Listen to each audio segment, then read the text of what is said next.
Hi everyone, welcome to today's video. I am Vishnu, a certified personal trainer. So let's dive into today's topic. Can you really burn fat from a specific area of your body, like crunches for belly fat or leg workouts for thighs? So most people believe sport reduction is a myth. But here's a twist. Science has a different story. So in this video, we are breaking down what research really says about sport reduction, the studies that prove it might actually work in a certain way. And I'll show you a practical workout that you can try at the end of the video.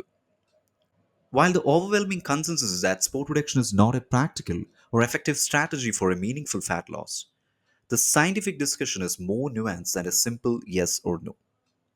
Some studies have indeed observed a small, localized fat burning effect.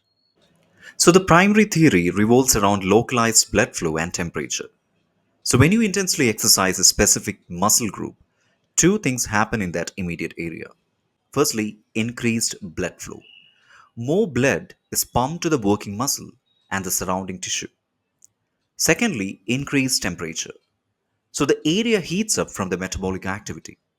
So this combination is thought to make the fat cells in that specific area slightly more willing to release their contents, which is fatty acids, into the bloodstreams. Now let's discuss about the two researchers which actually supports the sport reduction. A notable Danish study led by Dr. Bente in 2007 provided some of the key evidence.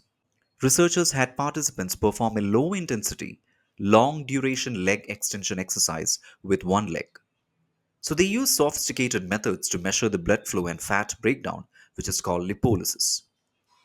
They found that the blood flow and lipolysis were indeed higher in the fat tissue adjacent to the contracting muscle compared to the resting leg. So this showed that sport lipolysis, which is localized fat breakdown, can occur.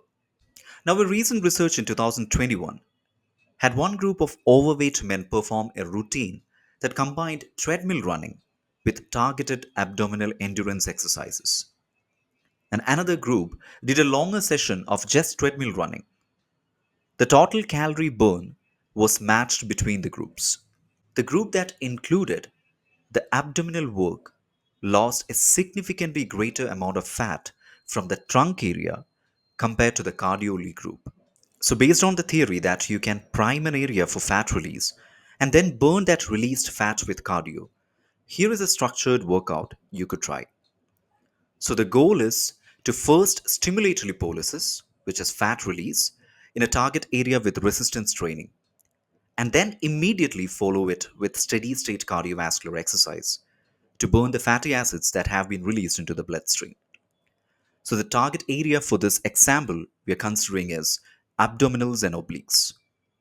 And this experimental workout protocol should be performed at least 3 to 4 times per week. Alright, now the phase 1 is localized muscle activation, which can take approximately 20 to 25 minutes. So the goal here is not to build bulky muscle, but to create a metabolic demand and increase the blood flow specifically to the core region. So perform this exercise as a circuit, moving from one to the next with minimal rest. Complete 3 to 4 rounds of the entire circuit. Now, the first one is plank. Hold for 45 to 60 seconds. Focus on keeping your core extremely tight. The second one is cable crunches, approximately 50 to 20 reps.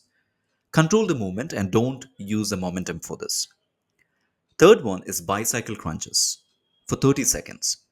Focus on the twisting motion in your obliques. Now, the fifth one is Russian twist. You can use it with or without weights, up to 20 reps, 10 per side.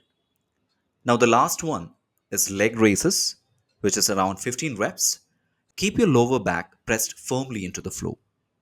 Now, the phase 2, which is immediate cardiovascular exercise for 30 to 45 minutes. So, immediately after finishing your final core circuit, without a long break, begin your cardio session. So, the key is to perform this at a steady, moderate intensity. You should be able to hold a conversation, basically.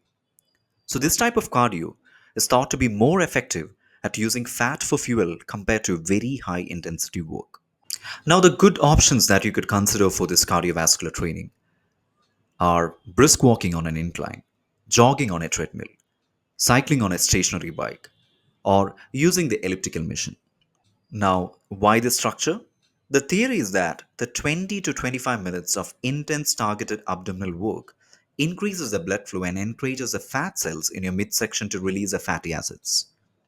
So, the subsequent 30 to 45 minutes of moderate cardio then creates an energy demand that the body meets in part by burning those very fatty acids that are now circulating in your bloodstream. Now, few things to consider when you're doing this protocol. Firstly, be consistent. Follow this protocol for at least 8 to 12 weeks. Secondly, maintain a calorie deficit. So, this entire strategy is useless if you're not in a slight calorie deficit. Your nutrition is the most important factor. Now, thirdly, take measurements. Don't just rely on the scale. Use a tape to measure to track the circumference of your waist at the navel. Lastly, take photos in the same lighting and pose every 2 to 4 weeks. By trying this, you are essentially conducting a personal experiment based on the fringe of exercise science. If you found this interesting, hit like, subscribe, and share this with someone who is interested in sport direction. Thank you. I'll see you in the next one.